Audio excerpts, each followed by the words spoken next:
the movements of belly dancing are natural movements, which doesn't mean they're easy, which is good, because nobody could stay in any dance form for 40 years if it was all real easy, because you'd be bored in 2 years and you'd say, I don't want to do something else. So it's challenging, it's natural movement, it's fun. You hear the people laughing in my classes. And then when you start sliding into performing, that's a whole nother psychological level of self-study. You learn so much about yourself standing on a stage, getting ready to perform. Welcome to Follow Your Heart Song, where we reclaim pleasure, break taboos, and awaken to our deepest desires. I'm Rose Heartsong, bringing you raw, unapologetic conversations on sex, spirit, and self-liberation. Let's dive in. And tonight I have a guest on the show that I'm really excited about. I've been, I got this like pamphlet in the mail about local offerings in Laguna, and I recently wanted to dive into the community more. And I saw an advertisement for a local belly dance class, and I have taken belly dance classes in the past. It's been a while. I was like, I'm gonna go. I'm stoked to do belly dance again. I feel good in my body, and so I showed up, and the teacher was there, and I was really excited and impressed, not only because she was a teacher of belly dance for 40 years, but she also kind of reminded me of my aunties and uncles growing up on a hippie commune and being around alternative lifestyle people, and I don't have that close in my life right now. And so Jheri is here with us tonight. That's the belly dance teacher. Her name's Jheri St. James. Oh my goodness, I just said it right before. And she's been a belly dance teacher for 40 years here in Laguna Beach. You've been teaching for how long? I started dancing in 82, and then I think I started teaching in about 85 or 86, so amazing. 40 years. Incredible. And so we're going to be diving into the history, and like one of the reasons I wanted to have you on is because I love how you bring the history of belly dance into the class. Like, you'll have a pause and ask questions, and I'm like, wow, I've never had that before. And so we're going to dive into belly dance and the history of belly dance, and also I'd love to learn from you a little bit about, your life as a embodied woman for the last 40 years. So please introduce yourself a little bit more detailed for the listeners, and I'm just so excited about this conversation. Thank you, Rose. Well, my name is Jheri St. James. It's probably the fourth or fifth name I've had in my life, and I made this one myself. I had two tragic men's names, but I didn't want to really change my name, so I canonized myself, and now I'm Jheri St. James. So I've been in Laguna about 53 years now, watching Laguna change and grow, and raising my kids, and being on the beach every day for many years, and gradually I got into belly dancing through going to a restaurant in Newport and meeting a lady who had a live band and was dancing there, and just found it so fascinating. And she became my teacher for at least 25 or 30 years at Orange Coast College. So it's been a great journey. At that time, I was just on the edge of turning 40. And my granddaughter was born the following April. I was turning 40 in November, and then my granddaughter was born the following April. And I was kind of freaked out about it for some reason. Looking back now, it seems ridiculous, because now I'm in my 80s, and so turning 40 we go like, wow, big deal. But at the time I was kind of going, wow, I got to do something wild in my 40s. And so I started taking Angelica's classes, and the rest is the mystery of history. The mystery of history. That's amazing. I think like having a grandchild at 40 is kind of young, so maybe that might have been part of it. A grandchild? Did you say you had a granddaughter grandchild At 40. at 40. Yeah. Yeah, I That's guess pretty- maybe it is kind of young. Yeah, so that might have been part of it. Well, now she's in her 40s. Amazing. So you have great-grandchildren? I do. I have a great grandson Aw. who's 17 now. Wow. So, yeah. What a beautiful lineage. Yeah, it is. I mean, they're far away, and I only met him when he was born, but we stay in touch. Thank you, text. Yeah. And yeah, so we're all in touch. But so, yeah, at first, when I first started dancing, the thing that struck me the most was the variety of women in the class. So many other dance forms are really based on appearance. Belly dancing is not like that. So there would be big square-bodied ladies and fat ladies and skinny young girls and every kind of woman. And everybody would have to perform a solo in it every semester. And the thing that really fascinated me was how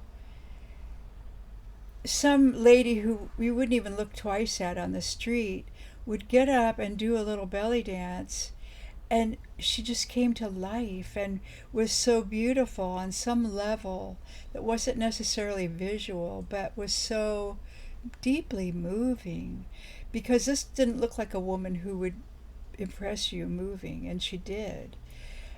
And then sometimes the real young, beautiful blonde girls would get up and move and would have none of that in them. It would just be like, look at me, I'm so cute, you know. So it became kind of a study during my whole career of women and movement and expression and perception. So Yeah, like what I'm hearing you say is there's like a level of embodiment and being like in the eros of the dance exactly. versus in the performance of look at me. My teacher used to always say we dance to express, not to impress. And that was really what I was seeing, and I found it very moving. I had been doing yoga since I was 27, so 15 years or so, and so I'm sure that was altering my perception of things too. But yeah, those first few classes were really mind-boggling. It gave me so much food for thought. And of course, over the years, I've studied all the various stereotypes. What do men think of seeing a woman move her hips? And what reaction do they have? And pretty much until I was in my late 70s, most men were charmed and thought of me as kind of a good luck charm rather than a sexual object. When I got into my late 70s, I have had a couple of experiences in the last 5 or 6 years that were rather disturbing. And I was going, really? Come on, guys. Like, At this age. yeah, at 78, this guy at a show was really, I would sell my teeth if I could go back to that moment and spill a glass of water on him. In his face. Well, or on his lap, whatever, wherever would have the most good. But yeah, so that's been an interesting thing to think about. Also, I've had a troupe, JJ and the Habibis, for, God, I don't know, 25 years or 30 years. And most of the dancers in my troupe are very shy. Really? In real life. Yeah, they're not really outspoken or aggressive in any way, but they really, staying with me so long, they really enjoy the alter ego of getting in a costume and doing a show and doing dances in the intermediate level that are rather complicated and succeeding. And so then they go back to their shy life. I think that's really interesting. Yeah, they put on a persona and then step into that persona. Yeah, and they've been doing it for so long. I mean, we all have way too many costumes. And That's amazing. Yeah, wow. I think I'm 36. And so I love that you didn't start until you were 40. I'm like, oh, like it's not too late. Like you don't have to start belly dance when you're like a young girl. Like this is something for any generation or any age or any body size. type. Yeah. Exactly. And especially ballet, I think, is so interesting because they start little kids at 5 years old in the ballet world. But then when they get to be 19 or 20, all they do is go to classes. They never get to perform. So it's a little bit, and yet they're totally fixated on it, like ballet is it. So I'm really happy that belly dancing. Well, belly dancing has a wildness to it. Exactly. And like it's the wild woman. Yeah, the ballet dancers all have their tight little buns, and they're kind of repressed. Matter of fact, maybe I'll give you sometime a great writing I have, the Oriental and the ballet dancer comparison of the two, and how they're both named body types, belly dancing and toe dancing, it used to be called. And then it traces down the differences between the two dance forms. I've always loved that handout for that reason. Maybe I'll bring one to class next week. Awesome. Because it's really thought-provoking. I love that. So what is the history of belly dance? Well, as I understand it, because there's not a lot of written history, belly dance actually started like 4000 BC with the nautch dancers in India. And it was at the time before the patriarchy took over, when goddess worship was the thing. And it was based on the woman's mysterious ability to suddenly have a baby inside of her, because in those days nobody realized that the man was the instigator of that life in her, because it took all that time for it to start. So, maybe the men would just be moving around, and then, some mother would say, well, how'd you get pregnant like that? But I think the women maybe knew. But so it was all about fertility and giving birth, and women's body parts, the breasts and the womb, and worshiping that in the form of the goddess. And maybe you've seen some goddess statuary where the bodies are really exaggerated, and that's how it really got started, as I understand it. And then when they had the Silk Road that went all across the Middle East, and all the cultures started to blend and merge more, belly dancing and the nomads and the caravansary went all up and down the Silk Road, exchanging textiles and perfumes and foods and cultures. Belly dancing moved into the Middle East, and I guess maybe China, although I haven't seen too many Chinese belly dancers, but so that opened it up, and now it's all over the world. There's belly dancers in Hawaii and Korea. There's a great event called the Belly Dancer of the Universe competition, where people have come from like Korea and Japan and everywhere, and they all do compete in this competition. It's so interesting. It has like a big history when it comes to the Middle East, though, right? Like pretty much that's pretty much the base of it now. I would say Turkey and Egypt are the two main centers, and their forms of dancing are very different. Egyptian dance, thanks to a guy named Mahmoud Reda, has become a little more balletic, because he was a ballet dancer in Paris, and his brother and his wife and his sister-in-law, two brothers and two sisters, were all kind of in that world. So, but he did an important thing by bringing Egyptian dance onto the stage, because before that, always just been a social dance, like a folk dance. And they would have Egyptian dancers at weddings or, at parties or whatever. So he did a big thing by bringing it up to the stage. When was this? That might have been in the 50s or 60s. And he even got grant money to do that, because it was helping Egyptian culture be more widely broadcast. When I was in Istanbul, I was looking for belly dance, but it was, even in then, that was like, 10 years ago now, but belly dance was pretty much still locked into prostitution. And it was in the Taksim district of Istanbul, and it was really frowned upon. And we went to a couple shows where, interestingly, they had belly dancers on the posters to advertise the shows. But then when you got in the shows, it was mostly folk dance.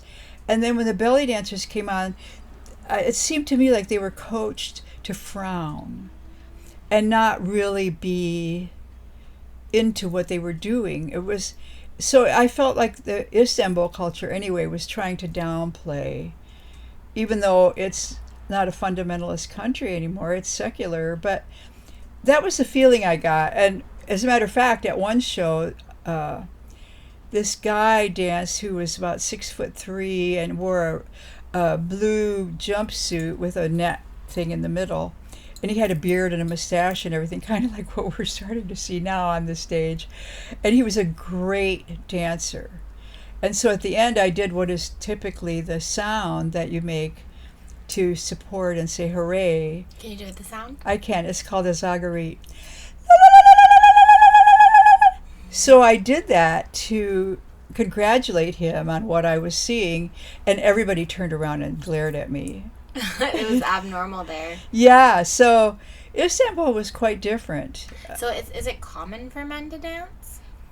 No, because belly dance is really the women's dance, and the men do more warrior type dances where they have canes and sticks and they bonk each other on the head or whatever. But I've met a lot of men who do it, and some of them are right in with our fluid gender issues of today. Do you ever teach men at your class? I've had men in my class. Okay, you're open to that. Absolutely. And a lot of them get overwhelmed just by the number of girls. Oh, really? I don't think they feel comfortable. But I had one guy who brought his snake in, and he was really a fun guy, Robert. That's amazing. Yeah. So I don't mind men at all. And one do you guy, think like their bodies move differently because women's hips are made for making babies? Do you I think it just looks a little different. But I had one guy a couple of summers ago named Max, and he never really did get the movements, but he was so excited, and he did a couple shows with us, and he was the hit of the shows because he was just having such a good time. I kind of wish Max would come back because he was so fun. But he's in school studying environmental studies or something, so that was just a phase in his life. That's so fun. Yeah, but I like men. That's great. Amazing. Okay, so you started dancing, you said, in the 80s? 82. Yeah, my granddaughter was born in 82. Wow. And so I started, I guess 81, because I started the November before she was born. Amazing. It does seem amazing. I mean that's longer than I've been alive. Oh, hello. Like that's a long time to dance. That's amazing. It is, and it's been such a great ride. I don't know. My daughter has been embarrassed by me because her friends would tease her or whatever, and I think she's finally in her 50s now. She's starting to get it a little bit, but I have loved every minute of it, even the hard times. Where there was some ballet dancer would start having some sort of competition with me, and she would be 10 years younger or whatever, but got through all those and have won 4 trophies. What have you won them in? 2 of them were for Belly Dancer of the Universe. Aww. And one... Really? Yeah. You won Belly Dance of the Universe? Universe? Yeah, I did. They had a category called Divine Category for women who had been dancing over 20 years. I'll show them to you. They're in my bedroom. Oh my goodness. And then I won one for a shimmy contest where at this one event they would have who could shimmy the longest. And so I won a trophy for that. And then I have another one, from the parade. When I was 80, they gave me a parade trophy for the first time. I've been in that parade for 35 years, and they finally gave me a Mercy trophy. That's cute. That's amazing. So you started teaching. You had a teacher who you started in OCC at the community college in Orange County. And you started there. And then where did you start teaching? Right here at Laguna Beach Recreation Department. I had gone in to register my daughter for a class, and the girl who worked at the counter said, "Jheri, why don't you offer a belly dancing class?" And I said, "Hey, good idea." And you've been doing it the whole time? Yeah, the whole time. That's dedication. Yeah, well, I devotion. just love it. Yeah. And even now when I'm having like a little bit of health issues, I drag myself in there on Tuesday night, and I get there and I see all the people, and I'm like a firehouse dog, like, okay, let's dance, and I'm like totally inspired, and so now I'm calling it Suicide by Belly Dance. Oh no, That's not good. So, in all of your years of dancing, and like, how do you think it's shaped who you are and what you became as a woman? I think it's given me more confidence on a certain level than I ever had before, largely societally, always working for men and always having men assess me. And I think it's given me a certain confidence. Yeah, confidence. And also just the magic of the imagery of being a gypsy and having sequins. Did you know sequins used to be a form of currency Really? in Turkey? Yeah, they were metal and they were a form of currency, which I think is so. Is that like the sequin dress dance? Or Now it is, but in Yeah. those days it was some form of metal currency called a sequin. Do you think that's how the belly dancers got paid, like from like the prostitution? Oh yeah, energy? there's a whole thing about the dancers in Algeria, the Will and Nail, would dance and get coins for their performances, and then they would sew the coins onto their costumes, and when they got enough coins to get married, they would quit dancing. Oh, interesting. Yeah, so that's where the coins come from in belly dancing. Oh, wow. Yeah, it's and I've just always loved the imagery. I just love being a belly dancer and being seen as a belly dancer, and I don't know, the whole thing just totally fit right in. I blame the nuns. The nuns from your childhood? Or? Yeah, when I was in Catholic boarding school, not so much that I'm rebelling against the nuns, but that was my only experience really with the Catholic Church, and the incense and the dissonant music and the fabrics that they put on the little baby Jesus, the brocades, and the whole thing kind of gave me a taste of opulence and beauty that I really hadn't had before. So then I got into yoga and dissonant music, and then when I got into Middle Eastern music and dissonant sounds, it all just seemed like a natural evolution to me. But I don't think the nuns would appreciate me saying that. I love that inspired, because like a lot of times when we think about like, and I'm sure you had aspects of this too that you're not talking about, but like there's usually like a harshness of Catholic school that I hear people talk about. So it's cool that like you're talking about like the more softer pieces and the pieces that inspired this kind of devotional practice. Well, yeah, the boarding school, there was 17 in my graduating class, and the boarding school was really, I was protected there and safe from all the men in my farm town. I grew up on a farm in Ohio, and so it was a good move, and I graduated valedictorian, and yeah, so there was a lot to think about there and absorb in a way that I would not have ever done if I'd stayed in my farm town. Yeah. Where was the school? It was around the area of Toledo, Ohio. Okay. Yeah, and it was a beautiful place. 3 or 4 big red brick buildings, and the nuns were cute and friendly, and they would hook their veils back and play basketball with us, and and I studied music and really a really high class European education there, which was also unusual, because back in the farm town we were learning home economics and how to sew stuff and everything. So it was really a good thing. It's amazing. So how did you end up in Laguna Beach? Well, I took some LSD in the 60s, and I had kind of a big catharsis. And at that time I lived in Cleveland, which going to Cleveland at that time was the equivalent of going to Bali. It was like so wonderful to go to Cleveland. And I lived there 10 years, and into the 60s I was a copywriter for advertising agencies, and also before that I've been a legal secretary for a guy who later became senator. But so I had a whole bunch of artists and writer friends, and we would have adventures on the weekends, and somebody had some LSD, which was pretty new in that particular moment.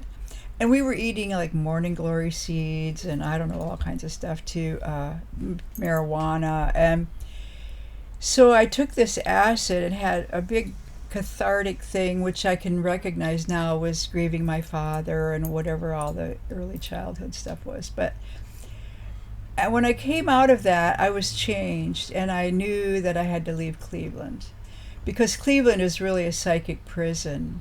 There's no sunlight ever, and the people are all beat down, and all they talk about is work. So I just decided to go to San Francisco. The mamas and papas were singing about, if you're going to San Francisco, and I went, yeah, I want to do that. So I packed up and sold my stuff and packed up my daughter and moved to San Francisco. Were you a single mom? Yeah, always. Okay. Yeah, the men didn't want to raise children. Yeah. Or pay or anything. Yeah, and I'm so glad the laws have changed now where men have to pay child support. I mean, hello. That's amazing. So how many kids do you have? I have 3. I have 2 body daughters and 1 foster daughter. Aww. Yeah, and one's still in Cleveland, and one's in Joshua Tree, and one's in Portland. Beautiful. And I have 2 grandchildren, a boy and a girl. And the girl's in Cleveland, and the boy lives in Oakland. He's in Portugal right now, so he's pretty exciting. And then I have my great-grandson, who I hope to meet someday. Yeah. That's amazing. I know, yeah, I've populated the earth to my best ability. And so you were a single mom to all 3 of them? Yeah. Wow, that's really powerful and brave. Well, I had no choice, really. Yeah. I mean... Yeah, you just made it work. Yeah, you make it work. That's amazing. And I'm happy to say that I feel successful, because none of my children ask me for money. None of my children need a place to live. They all are self-sufficient, and I go, yay, Mom. You did a good job. It. Yeah. You taught them how to be sufficient adults. That's right. Good Yeah. job. So that's good. That's amazing. Okay, so you moved to San Francisco as a single mom in the 60s? Yeah, 1969, August 1st. Oh, that's a big year. Yeah, it was. And I went because I couldn't go to Woodstock. Why couldn't you go to Woodstock? There was some reason, maybe because I was a mom. I don't know what the exact reason was, but I went, no, I'm going to San Francisco. Amazing. And I had a friend living with me from Canada, so I left my daughter with her, and I went ahead and landed in Union Square there and just cried my eyes out, like, because it was such a big move. And finally I found a place and moved them out there, and then she went back to Canada, and we went from there. And as it turned out, I moved into a mostly Asian neighborhood, so my little blonde-haired daughter was a real she didn't fit into the Asian classroom at all, but she was a good sport. She went along with it all. Okay. No, those boys in those cars, they really have fun with those sirens. I just want to pause so I can edit it later. Yeah, that's fine. Okay, so, and then you went to San Francisco, and I'm imagining you took some more acid. Not really. Really? My dad was a schizophrenic, and he was hospitalized for the last 40 years of his life. So I had a great respect for my mind. And I noticed afterwards my mind was different. I thought, I don't want to fool around with that too many times. Although maybe I've already made myself completely eccentric and insane. So this is kind of how you started this, like, open reality. How long did you live in San Francisco? About 4 years. I met my next husband there at the Altamont concert, which was kind of my substitute for Woodstock. And of course that was a big debacle of Hell's Angels and murder and naked Californians all over the place, and kind of was a little bit frightening. But that's where I met Sarah's dad, and he was a guy from Dublin and very charming and handsome. And so then he moved me down here. Oh, he brought you to Laguna. Yeah, because he and 2 of his friends had a pot business going. They were growing weed. They were selling it, Okay. because one of the friends was Mexican.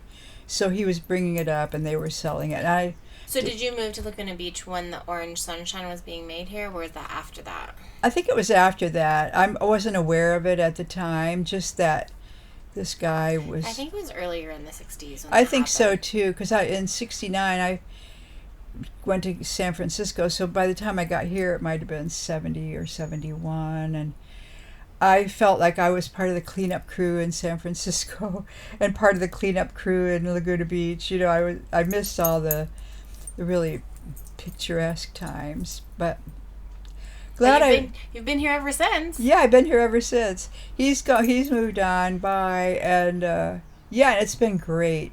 I have known some of the most beautiful men here that I've ever known in my life, and just had so many really memorable experiences and made great friends, and all the adventures. You know, I went to Istanbul, I went to Bali, and that was from my students. So, and I had friends here when my daughter was little who were surfer people. And we hung out on St. Anne's Beach all day, every day. And they took me to Mexico and all kinds of traveling in Mexico with surf groups. So that was really... Did you go down the Baja? Oh, yeah, absolutely. We went all the way down to San Felipe, and just the whole... It was such an education and such a wonderful time, and guitars and campfires and kids and everything. It was really wonderful, a real blessing. A lot of freedom. So then you moved to Laguna, and then that's when you found the belly dance, was when you were here, and then you started teaching, and you've been teaching at the Susie Q Civic Center. Well, through the rec department, there was another room location that we used for many years, but I've always lived about 150 to 200 steps from my dance room. Well, that's been lucky. Even when it changed, and even when I moved, yeah, it was like, so I was going, this is in divine order. I love that. So, the history of, we kind of tapped into the history of belly dance, but there's a lot more we could talk about. So, what else do you think, for those who are listening, like, for a woman who's been to a couple of belly dance classes, or she's done it but she's never done any history or doesn't really understand it, what would you share with her?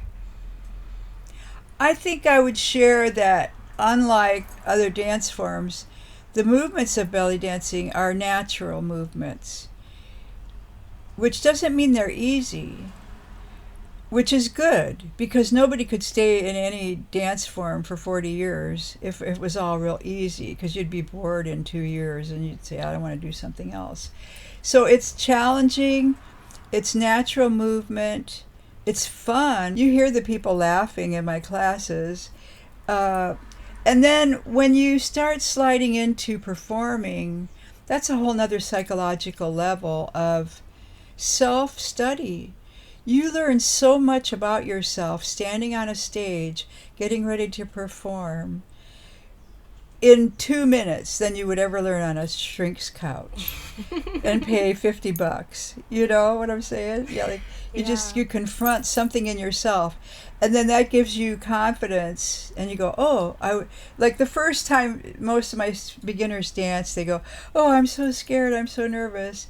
And I always say, well, think of it as excitement. Don't call it. Have you ever had a super sexy, fun night and you're in the heat of the moment, you didn't care about any fluids, and then afterwards you crawl into your sheets and they're a little damp or a little crusty? Well, I have a really fun solution for you, because honestly, towels kind of suck. Let's be real. They're rough and not waterproof. So you want to get yourself a splash blanket. They're a super lush, soft, luxurious blanket that you have no idea is waterproof when you feel it. No crinkles, no sounds, super high quality, easy to throw in the wash and dryer, and lasts for years. I've had one for 4 years and it's in great condition.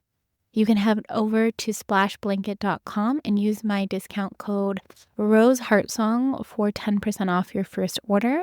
And I'd love to hear about how it goes. So reach out to me on Instagram at Rose Heartsong and tell me about your splash blanket moments. I'd love to hear from you soon. Now let's get back to the episode. And every single time after they do the first one, they go, yeah, I want to do that again, you know. So it's very psychologically empowering to be a woman, to get up there maybe half naked, and if you're wearing the traditional bedla costume, and shake it and feel proud of yourself for doing it. And it translates to the audience, and I think it does present a woman in a different imagery than I don't know, stripping or whatever all that is, where like stripping just gives you everything but nothing. No mystery. No mystery. Belly dance gives you something, but there's still a lot more that you're not getting that makes you want more. It's seductive rather than sexual. I think one of the things I like about it is it's a celebration of seduction. And like a lot of times, like we live in a world that like shames seduction. I think that could be one definition of it. Allure and just owning yourself. Yeah. Yeah, like not being ashamed of yourself. I mean, how many little girls are like, oh, shame, shame, shame, all the time? All the time. All the time. There's shame so much shame, especially about our bodies, like feeling good in our bodies, feeling good in our pleasure, feeling good in our turn on. Like that's one of the things I teach women all the time is like to be self-sufficient in their own pleasure. Exactly. Like just, you only get one body in this life. You might as well ride it and enjoy it because it's going to stop. That's true. It will. One day we're all blessed with these vessels. And that's right. It's how the journey of taking care of them and exploring with them. And I think a certain number of students that I've met through my teachers' classes and mine have been girls who were sexually abused. I remember reading a Yoga Journal article once that oftentimes girls that are molested and sexually abused end up being fat because they're building an armor of flesh around their sensitive inner selves. And I see that, and I think that belly dancing kind of, I don't know if it heals it, but at least it sidesteps it for a while, where you feel safe in your body for at least an hour and 15 minutes in belly dancing class. And then maybe if you decide to perform, you take that one step further. And, because I was sexually abused as a young girl, but I feel okay about everything now. You think you've done a lot of healing Yeah, absolutely. By just taking the power myself.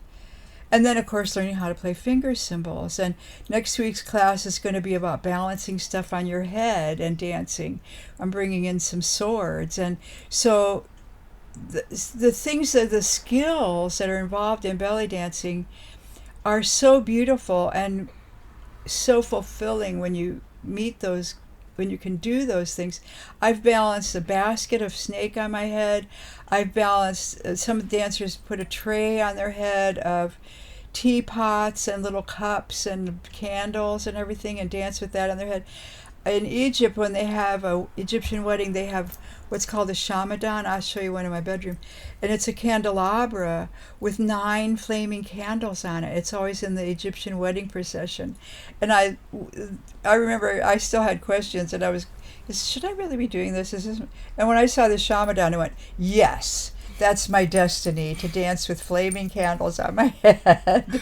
I love that so much. Yeah. Talking about flames, I haven't told you this before, but Marina, she's in your class. She's one of my best girlfriends. Oh, she does fire. Yeah. I love all that. Yeah. So we're really close. We hang out all the time. Well, 2 fire signs, double fire signs. Yeah, we're totally into it. Yeah, so I'm an Aries, and you said you were Sagittarius. Do you know what's your rising? Libra. Oh, I have a Libra moon. Get out! Isn't that great? I have a Sag rising and a Libra moon. Wow, that's so interesting. I feel like astrology, like I've been diving more into understanding the technology of astrology because it is like a science and technology. Yeah. And I'm finding that similar astrology charts like resonate with each other and like are drawn to each other and magnetized. And then I also noticed that certain phases of my life I manifest certain astrological signs in to help teach me a lesson. Karmic agenda or karmic assignments. Yeah. So like right now I have a lot of Cancers in my life. All of a sudden, like just a bunch of Cancers, and I'm like, that's an interesting one. I've never had that. Or I'll go through a period where I'll have a ton of Geminis. Or like a specific sign kind of just comes in all of a sudden, and it's kind of fun. It's like, okay, whatever that medicine is that person holds with that sign, I must it must be time for me to learn it. Yeah, that's an interesting way to define it. I've loved astrology all my life. I mean, as a girl on the farm, it was all about work and everything. And when I got into my 20s and I was introduced to astrology, suddenly I was able to feel so much better about myself. The books I was reading about Sagittarius and Aries and everything, and I went, yeah. Wait, you're an Aries, Sag, Libra? Sag moon, Aries, Sag sun, Aries moon, Libra rising. I'm that, but different. I'm an Aries, Libra, Sag. Right. I'm Aries sun, Sag rising, Libra moon. That is so interesting. And then I have Aries and Mars in Aries. Oh, interesting. So I don't mind Directness. stepping out. Being direct and clear. I think mine is in Taurus. Oh, So, that's yeah. interesting. Yeah. So you might go a little bit slower and more thoughtful than I have gone in my life. Well, I'm an Aries sun, so I used to be like very feisty, and then also like with my name being Rose, I have my sweet side, and then I have more thorny side, right, where the thorns come out. And I think recently, specifically after my Saturn return, I started to like kind of slow my fire down and be like, okay, like, I'm burning things up right now. I don't need to burn things up. I need to use this as like fuel for creation versus destruction. And so now if I'm like really angry or triggered about something, I'll pause and wait until I'm not triggered to communicate what it is that I need to communicate. And it's been so life-changing for me. A huge breakthrough of like, because I used to, when I would say things when I was triggered, I would just be destructive, like destroy things. Yeah, well, I can relate to that. My grandson is a Leo with a Sag moon, and we talk a lot about how the fire signs, when you build a campfire initially, it has to be a big flaming blaze. And then when you reach middle age, it comes down to cooking embers, and you can cook. Yeah, and create. Yeah, but before that, it's just, embers flying off and sparks and flames and everything. And wild. And it makes sense to me, and I think I've seen that in him. He's going to be 40 next year, and we've had some good talks, he and I. Yeah. I love that. Yeah, that's so cool. That's so interesting. We're the same one. I know. Who would have ever thought? No wonder we resonate. Yeah, we resonate. Yeah, when I first met you, the first day that you were there, I was like, oh, I want to be like her when I grow up. I was like, take it. It's available. You're so cute. Yeah. For those of you who don't know what Jheri looks like, she has this wild red hair, and she's covered in different like scarves and different outfits, clothes, and everything. And you're definitely not like the stereotypical 80-year-old. I think that's true. I believe that's true. Maybe not outside of a Laguna Beach. We live in Laguna Beach. Right. So yeah, I'm creating a new stereotype, but I'm still doing a half hour of yoga every day, and I'm so grateful I kept yoga up all my life so that I could, because I know a lot of people in my demographic are not able to do yoga at all. And well, there are some people going over to the Irvine Valley College classes at the Suzy Q, and I guess some of them are 90, so that's really great. But it's been such a big part of my life, and it really colors my dance as well. I think, because I meditate and pray every day and do everything, and to keep a spiritual center in my life, and then just bring that wherever I go. But 83, young and free. Yay, I love that. Yeah, I've been practicing yoga since I was 21. Yeah, I've done multiple yoga teacher trainings. I went to India and studied there. Wow, that's great. It's been a deep commitment for my life and my practice. It's like my home. But I did get dropped on top of my head in acro yoga. So I have 4 herniated discs in my neck, and it's been quite a journey to like come home into my body, because before my mat was my home. So like anywhere I was, because I grew up quite a nomad, traveling, living in a van with a hippie mom, and that program got programmed into my nervous system. So a lot of my adulthood was traveling and going from one place to another. Beautiful. And having a yoga mat with me was always my center, and it was always my home and my space. And And then my neck injury happened, and it was like I was this advanced yoga teacher, and then I had to relearn yoga through the pain of what I was going through, and it was very humbling. And one of the things I think I'm getting from this conversation with you, and something I've also learned in your classes so far, is how belly dance is never ending. Like, there's always another layer to learn and understand and alchemize and center into my body and my frequency. And I feel the same about yoga, where there's no goal or outcome, it just is. And that's right. You get to a certain place and then something else completely opens up. And so, first off, I'm really grateful I can move my body with it. Sometimes when we do the head side-to-side ones, I don't really do it, and I'm getting to spay. But I also notice, we live in a modern world right now in which working on a computer is the norm. And one of the things I think, if you're listening and you've never taken a belly dance class before, I highly recommend doing so, because it's really healthy for our bodies to move this way, especially if you're sitting in front of a computer all day. It's really necessary. And I think I love that you spoke to keeping your yoga practice and your dance practice and being your age and being able to move the way you do, because it's interesting. I actually learned in my yoga teacher training, and I've taken a lot of anatomy classes and so forth, that as you age, your sacrum will actually fuse with the hips, especially in men specifically, but it happens with women too. And then literally the bones fuse together and you can't move your hips. That's right. Yeah. And a lot of comedians, when they try to demonstrate old people in their jokes, they just start taking small steps and not moving their spine at all.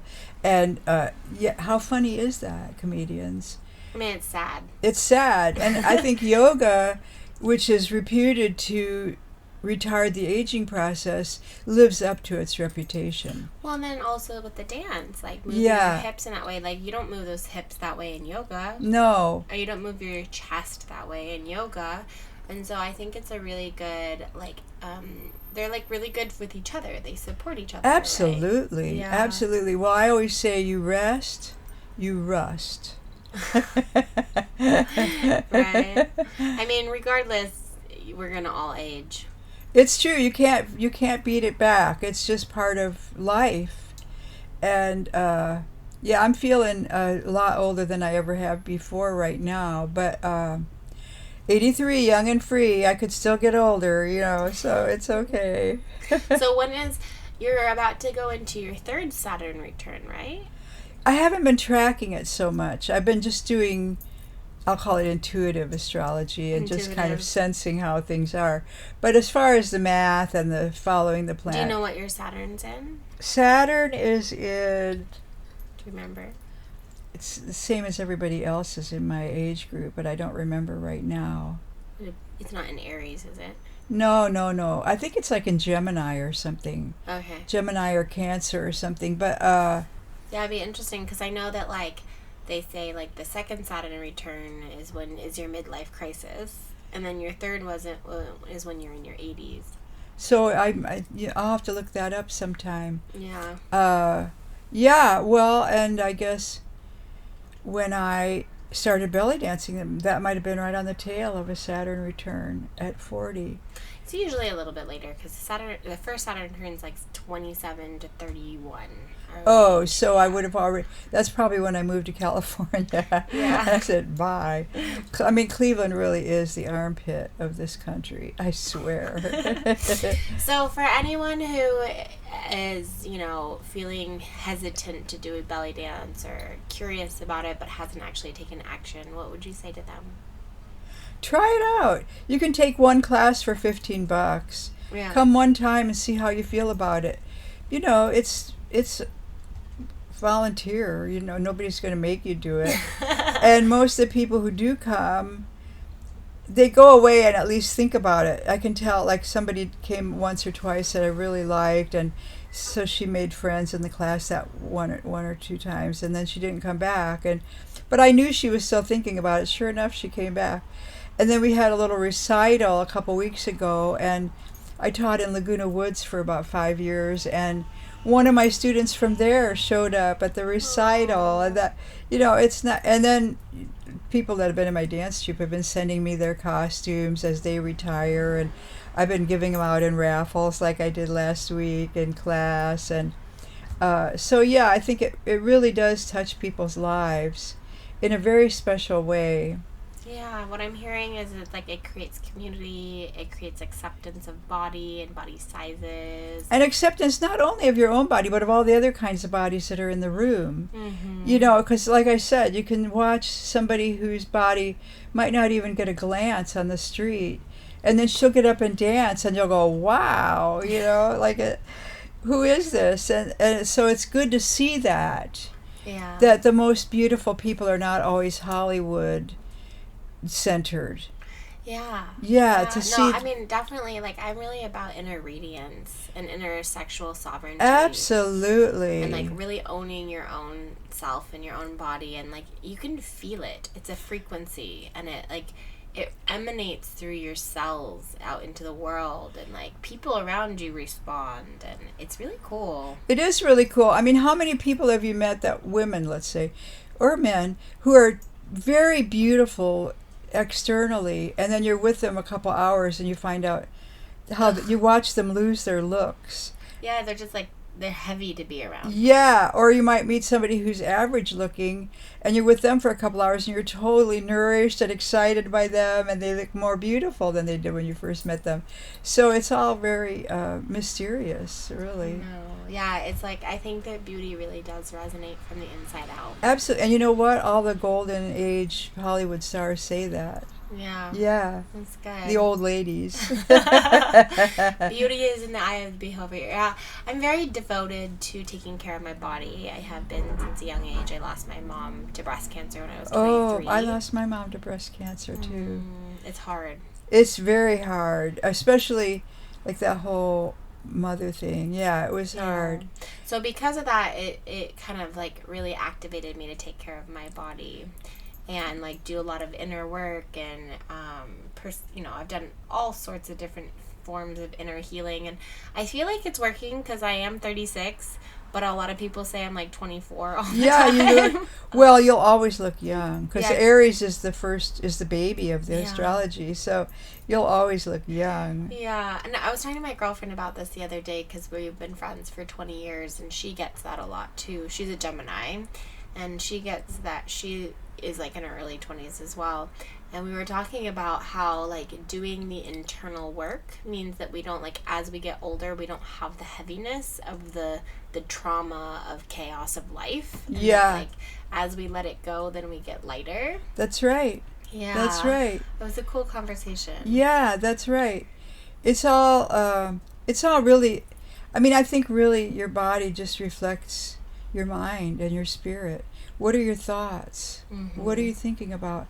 And what are you choosing to think about? Mm-hmm. Yeah, it's very interesting. And human beings are so mysterious, really. And I think that's one of the things I absolutely adore about Laguna Beach is I feel like, there is a big population of older people here, and they're all very health focused and living their lives in a like thriving way versus other places in the country. Oh, There's like this really fun collection of artists and creatives and musicians, and like they're having fun. And, Yeah. like, they're not believing this story of getting old as much as I think other people have. I think that could very well be true. I'm not going to say Cleveland again, but Yeah, especially if you go to Cleveland. Yeah. People are doing that. So I love seeing that and the youthfulness and the fun of this town. It's such Well, a and that's favorite partly town. a Southern California thing too, really. The sunshine and the air and the ocean. I mean, gosh, who doesn't feel young in that environment? I know, right? Right? Yeah. Yeah. So we have a few minutes left. Okay. And so for people who want to come and take belly dance class with you, what do they do?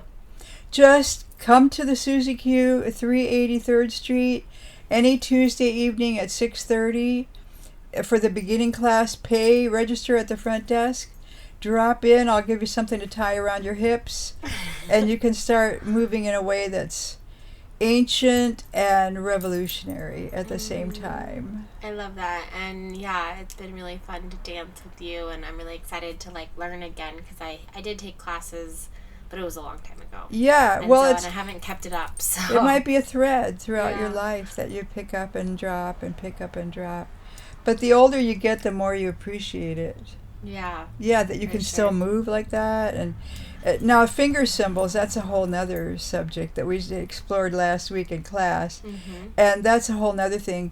Accompanying yourself musically while you're dancing and trying to remember to smile. It's like patting your head and rubbing your stomach. Absolutely.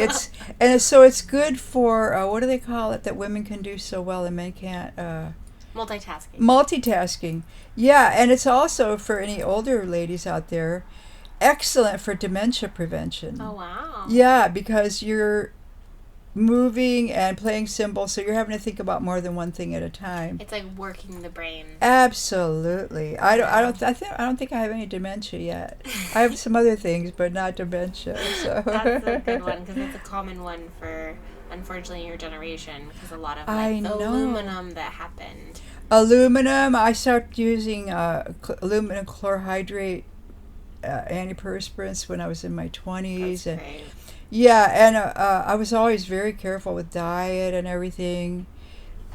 Which is helpful. And I really, I mean, I don't mean this in any critical way, but I actually think meat eating is actually a big issue for people.